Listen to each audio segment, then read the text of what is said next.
Au XXe siècle, Einstein prédit l'existence des trous noirs.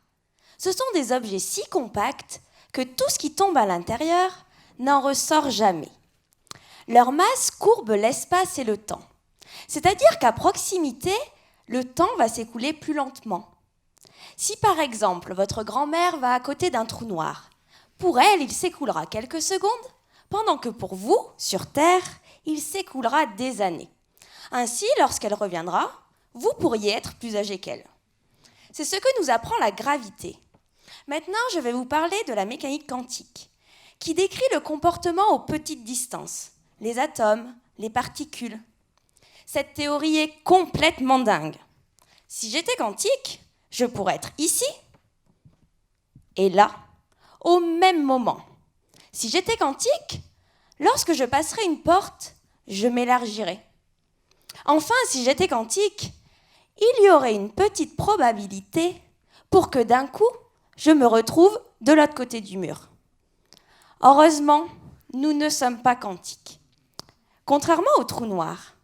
En effet, il courbe tellement l'espace-temps que la courbure est importante aux petites distances. Donc, pour les décrire, on a besoin de la gravité et de la mécanique quantique. L'unification de ces deux théories s'appelle la gravité quantique. Et lorsqu'on la prend en compte, on observe que, même si rien ne s'échappe d'un trou noir, ils émettent quand même un petit rayonnement.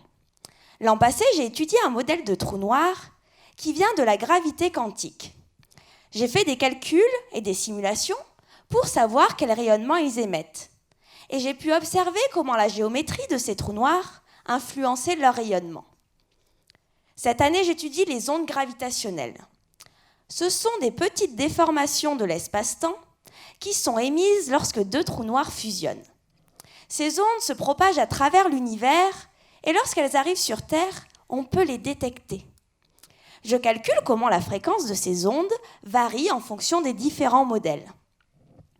À vrai dire, sonder la gravité quantique pourrait nous aider à comprendre s'il y a eu un début à l'univers, s'il y aura une fin.